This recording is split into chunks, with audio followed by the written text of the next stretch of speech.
Jay, Yo. appreciate you coming out here today, man. Yes, sir, man. I appreciate you for having me, man. I'm excited to be here, bro. Absolutely. I mean, I wanted to start this off by saying, like, you're the catalyst for all this. Damn. Like, I know it's crazy. Like, I've been telling all the guys that too. Like, if it wasn't for your platform, Wow. I wouldn't have met all these guys, and I wouldn't have even, came to the idea of doing what we're doing with this project.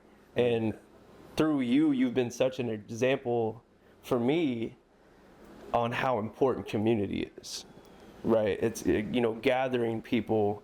You talk about the 3 C's, Right. which is awesome. Right. And so I've tried to incorporate the best that I can, the morals that you established. So love, bro. to have you here and do the content and sit down with me is like crazy. I was telling him, I was like, this dude's like the legend to me. Like, Hey, man. Hey, that's love, bro. no, Appreciate it's it, for bro. real Yeah. though. Like, I appreciate that. I really wanted you to know that because it hadn't even been a year.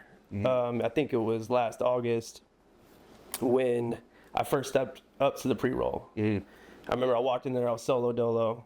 You were like, all right, we got 2 spots. We got one at you want to open or do you want to go on at like midnight? And I was like, I'll open. Like, let's just do it. Yeah. And from there, I stayed the whole time. I met people, and like your reciprocation of every single artist blew my mind. I've never experienced anything like that. That's love. Because I was from Dallas. I just moved here. Right. First open mic, and just seeing how you move and how you work is super inspiring. So I just wanted to start it off by saying that, man. Yeah. Genuinely, bro. That mean a lot, bro. I appreciate that, bro. Absolutely, man. You deserve it. Yeah. So how did the pre-roll start? Like, when was its conception, and like, how did it become what it is today? Yeah, so the pre-roll originally started after the pandemic. You know, so the Smoke Out platform, 2018, I had gotten my endorsement deal with the tobacco company Swisher Sweets. Nice. So after I had a year contract with Swisher, and maybe was doing a show like once every 4 to 5 months. You know what I'm saying? Making the most money I ever made as an independent artist. But my whole mentality was like, how the fuck can I keep having this kind of experience for me? Like they're doing amazing things for me. I want to keep having this. You know what I'm saying? So we ended up coming up with an idea while I was in LA. Me, my buddy Jamal, Ill Manner Shows. He's actually the person that facilitated my endorsement deal with Swisher Sweets. Been locked in ever since. The first person I ever cut a rap check with was Jamal. So anytime you see Jamal, we from the jump locked in. Jamal, DJ Napalm was also on that same trip. And I was like, man, like we should. I got to throw a headline show. In Austin, long story short, we call it the Smoke Out. J Soulja and Friends was the first show. Sold out the first show. Sold out 6 hip-hop shows in a row. In the span of that year, we get on the radar at South by Southwest. And by the time we get to the opportunity to do an official South by Southwest event, the pandemic happens. Pandemic ultimately shuts down everything. So what time period are we talking before the pandemic? This is literally like 20, like right at the end of 2019. Okay. You know what I'm saying? So I'm talking about from like the beginning, like the Swisher Sweet deal. Like, what is the time 2018 period? I got my endorsement in 2018. My contract was for a year, so I had done my series of the Smoke Out that year while I was contracted as an artist. Yeah. So by the time I got to the end of 2019, then like the pandemic was 2020, right? So right around that time is when the pandemic took place. Shuts down everything, and Austin essentially is at the end of like an era. A lot of businesses closed 100%. downtown. Yeah. For promoters are out of pocket. So while everybody, it was interesting just kind of seeing the business landscape during the pandemic, and when people started considering reopening, everybody was trying to go for the gusto in Austin. A lot of people was trying to like, yo, we reopening. Let's bring the biggest artist out here. Let's try to bring. And I was like, well, how everybody who's a promoter is gone. Yeah. The people who have the capital to book those big artists aren't promoters that are native to Austin in that same degree. So you're not really having this dialogue with the community that you really should be having to a degree, because it's really like a money grab. So I was like, fuck it, like let's go to the grassroots. Let's bring the open mics back. Let's be the first to establish an open mic experience, fresh off the pandemic. Have a home, have a venue, have something that the community can gradually start getting back into experiencing live production. And at the time, artists were needing a stage, bro. Like, and it was 100%. so fucking hard to find somebody who was gonna put artists on stage and follow the COVID rules and all of the bullshit. So we called it the pre-roll. You know what I'm saying? We called it the pre-roll. You know, you got to pre-roll before you smoke out, you know, which was kind of my idea. You feel me? And, you know, it was just something that was like damn near like an instant hit. Like the first show that we did, it was an overwhelming turnout. And then at the time, fucking considering like, yo, we should do this shit twice a month. And we were doing it twice a month. Like, we're in the very early stages, and it was getting super saturated. I felt like people were kind of getting tired of, okay, well, then it made me like dial back to this once a month experience where I had enough time to market it and put it into the ethos. Wait, so how often were you doing it before you decided to? Twice a month. Twice a month. Okay. Gotcha. Yeah. So yeah, man. Like now it's you know, once a month type of thing, and you know, it's turned into like a cool commodity for the city for sure. It's super crazy. Y'all were doing the live on Instagram. Was that during the pandemic? Yeah, that's where a lot of that shit stemmed from. A lot of like exterior productions stemmed from the pandemic, where a lot of people like kind of stopped shit that they were doing. We kept doing shit. You know what I mean? Yeah, I feel like that's what separated y'all from like, I first came across you guys 2020 on the watching the Instagram lives of you and Napalm in the apartment, I'm assuming. That's at the crib. Yeah, I remember that, and I remember just being so scared to send a track. Damn, that's crazy. Not for anything because of y'all, but just like confidence in myself. I just started making music in 2020. Yeah. So like, here in the thing I love about y'all is the honesty. Yeah. But it's there's no negativity. Yeah. If there is like any sort of honesty, it's like, this isn't it, but what you could do is this. Right. You know, and you've always been that way, and I've always like latched onto that because I thought that was so cool. Because I think a lot of people who are in your position, who have influence like you do, you know, let it go to their head, and it's like, ah, man, fuck this guy, you know, whatever. But you've always been like a person of the people, and that's cool. I was telling Q the other day that one thing that blew my mind at that first pre-roll I went to is that, how long is it? It was like 4 hours? Yeah. Maybe even more than that? Yeah. But you remembered everybody. Yeah. And you hung out after the show. Yeah. And people would come up to you. There's like 15 people coming up to you like, what'd you think about my set? Like, da-da-da. Right. And you remembered everybody's and was giving them advice. And it's like, that's crazy. Yeah. Because on top of like hosting, and you know, you would do some tracks like in between people, which is fire, but you remember everything. Yeah. And it's like, that blew me away. And I was like, this is definitely somebody that I need to learn from. And ever since the jump, it's been like, I gotta lock in somehow with this guy. So. And I'm glad you did, bro. Like, even to, you know, reverse the vibes and give the flowers to you, bro. Like, to say that you've been making music since 2020 and to come to the pre-roll and have the courage to, hey, I'm gonna perform first.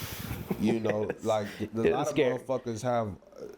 That's the hardest part of the show, is performing first and opening the experience and getting people to like gauge what exactly it is that they're about to partake in, you know. And for you to come out and do quality shit, always come out and do quality shit, you know, have a artistry and an approach to your career that is reflective of you just giving a fuck. Like, I can tell you give a fuck, you know. I think that matters, bro. You know what I'm saying? Yeah, I appreciate that. So even, you know, you doing all of this shit, the words, all of that shit, bro, like it's definitely coming from somebody who I can understand the character traits that you have as a person. Granted, this is like some of our first times really just being around, 100%, locking in. Like I could just tell, like, hey, this person cares about things. He's diligent about how he moving. He, you know, it's certain motherfuckers that just don't give a damn, you know, and feel like they should just have these things at their disposal because of who they are, you know. And nah, man, you definitely been down, and that's why it was a no-brainer when you asked me, hey man, do this track, or hey, come pull up here. I'm like, man, what? How many times you done pulled the fuck up from goddamn me, Dallas, Austin, Waco? I better act like I can come pull up on the Army Furlow and get it in. So, you know, it was no crazy. question. You know what I'm saying? For sure. Dude, I like, thank you. Yeah, nah, for sure. Absolutely. That blows my mind to even hear that. But like I said, like I see your vision so well. And there's so much more that I don't even know, but from what I do, I'm like, this guy is special. Appreciate it, man. And any sort of reciprocation to me, like, dude, that blows my mind. Thank you so much. Yeah, no, for sure. For sure. It's genuine. I was talking with someone the other day, like, going off what you said, like, the reciprocation, like, you knew that I pulled up to events. You're like, he helps me, let me help him type of thing. Right. There's so many artists out there that, like, how many people have came up to you like, bro, let's work? Yeah, a lot.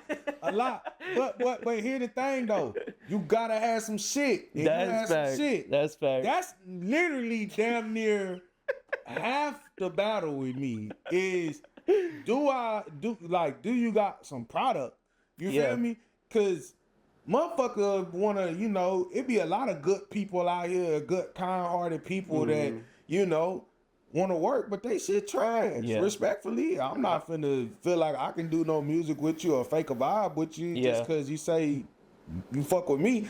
I'm appreciative, but I'm not obligated to fuck with you off of the admiration that you may have for me.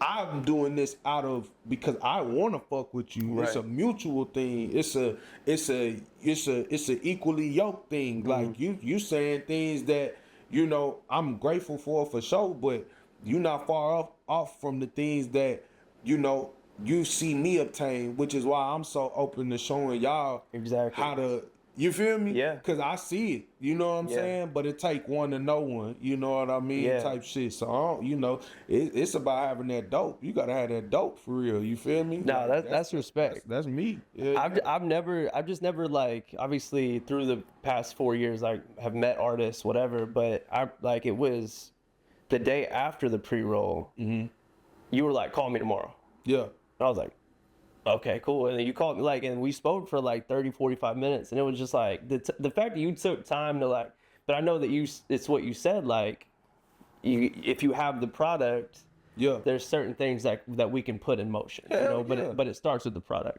Facts. And I remember off one of those Instagram lives when I was first starting, a quote that you said has stuck with me to this day.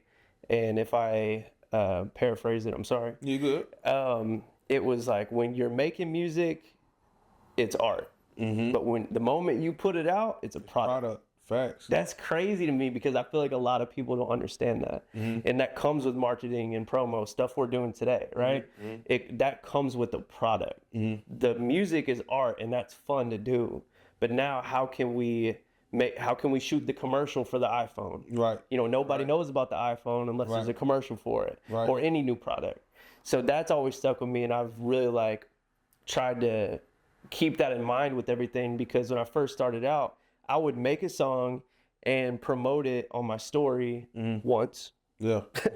And then a month later, be like, why is nobody listening to my stuff? Right. Because you're not treating it like a product. Right. So the moment that it becomes that way is important. I mean, when did you gain that mindset? Literally through the Swisher Sweet shit, bro. How did that come about? Like, well, everything that you guys do through the pre-roll, like, here's the method to the madness, like, and that's pretty much like the goal that I'm working towards, which is why I'm having the community gathering tomorrow. Is for the people that come and pull up, like, I'm giving y'all an insight on why I run the show the way that I'm doing it, why I'm putting this together the way I'm doing it, because it's a method to the madness. You know, how I got my first endorsement deal was off of proof of concept. It was off of, hey, you know, I'm documenting these experiences that I'm doing, whether it be me performing in front of thousands of people, whatever. I'm documenting this, and I'm telling you that it'll be very wise for you to put your product next to me, you know. And what I'm doing with the smoke out, with the pre-roll, with these Instagram lives, with the knowledge that I'm giving y'all, is to make you guys have brand equity and brand value and commercial appeal. For Life Forever Entertainment is the umbrella for the platform, you know what I mean? And you know, just seeing is the umbrella, like I say, excuse me, before I even get to that point, For Life Forever Entertainment is the umbrella for the smoke out, for the pre-roll, everything. And ultimately what the goal is to have an entertainment agency where I can be like, I want to be like the Rich Paul of the rap game. Gotcha. I want to pretty much facilitate hip hop artists, talent, whether it be hip hop, anything, and facilitate their careers to commercial opportunities that can help them keep the creative integrity of their product and fuel them financially, because they are ultimately providing a service as an ambassador for the product. And the more universal appeal that I have in artists, the more that I can be able to represent that talent and find ways for all of us to go get genuine bags for us to win, and, you know, be able to ultimately change our families' lives. You know, but it starts with, there were so many things that Austin didn't have before I could even get to that point, that I had to play the role to get, because nobody was going to be the guider or the leader, you know.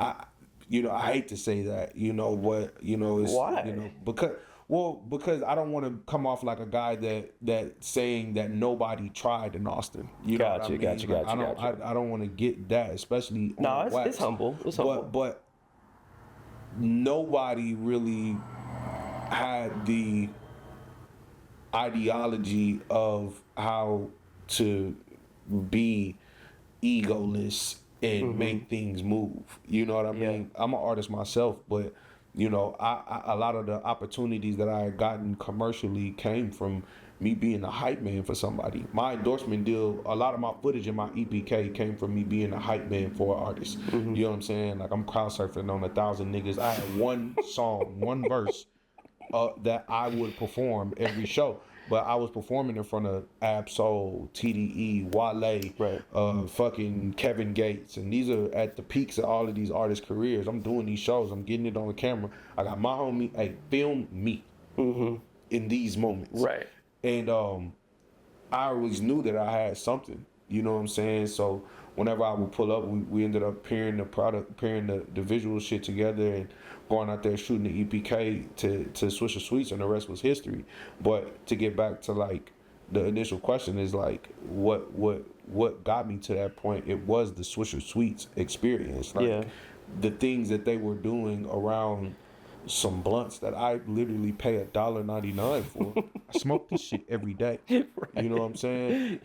But our music is $1.99 per song on streaming, right? Or if you want to buy the album in totality, is $10. You know, the things that this company was willing to exhaust financially to get the masses to buy this $1.99 product that's making them tons of money on top of that. But the things that they were doing, it let me know where the entertainment financial focus is, and it is in product and advertising. You know, music is an extension of product and advertising. 100%. To get product and advertising right, you have to have good exterior things, good camera work, good music, good audio. These things all correlate. There's a lot of moving parts. Absolutely. So it's like, what goes into making that and the things that go into making music, you know, there's the equipment that it probably takes to tend to a tobacco field is probably millions of dollars. You know what I mean? All the shit that people don't see or hear about. Right, and they're selling it for $1, and how much work that they're putting in to get that dollar product. Right. The amount of money that is put into making a song, you know, sometimes it can vary. You know what I mean? Sometimes it can vary between hundreds of thousands of dollars to now it's at a stage where it's virtually nothing. You can do a lot on your phone. A lot with nothing.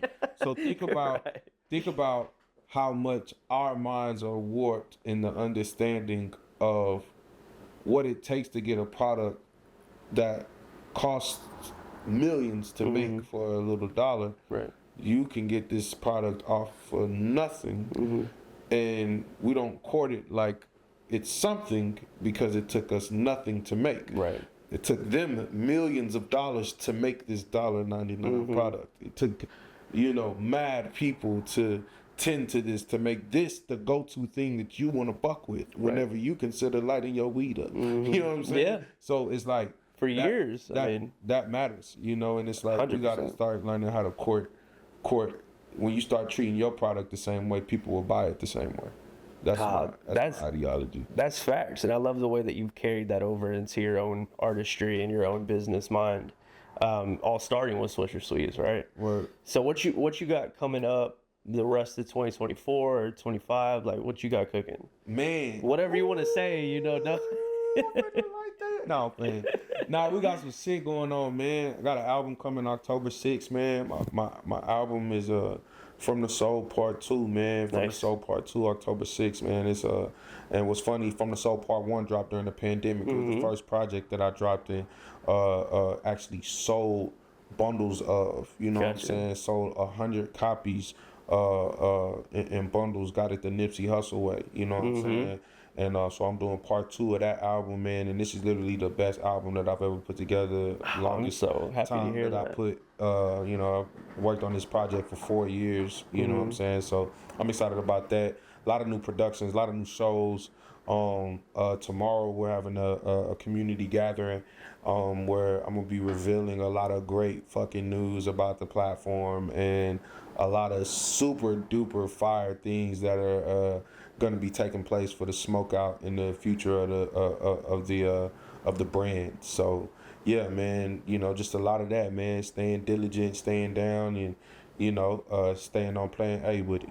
I got you, bro. I'm excited for the Antone's pre-roll too. Yeah. That's like special. Ever since I came to Austin, I was like, I gotta perform at Antone's at least once. So I mean, like, this is cool. I'd like for you to put on such a cool event that is so inviting and so warm and welcoming is everything to artists.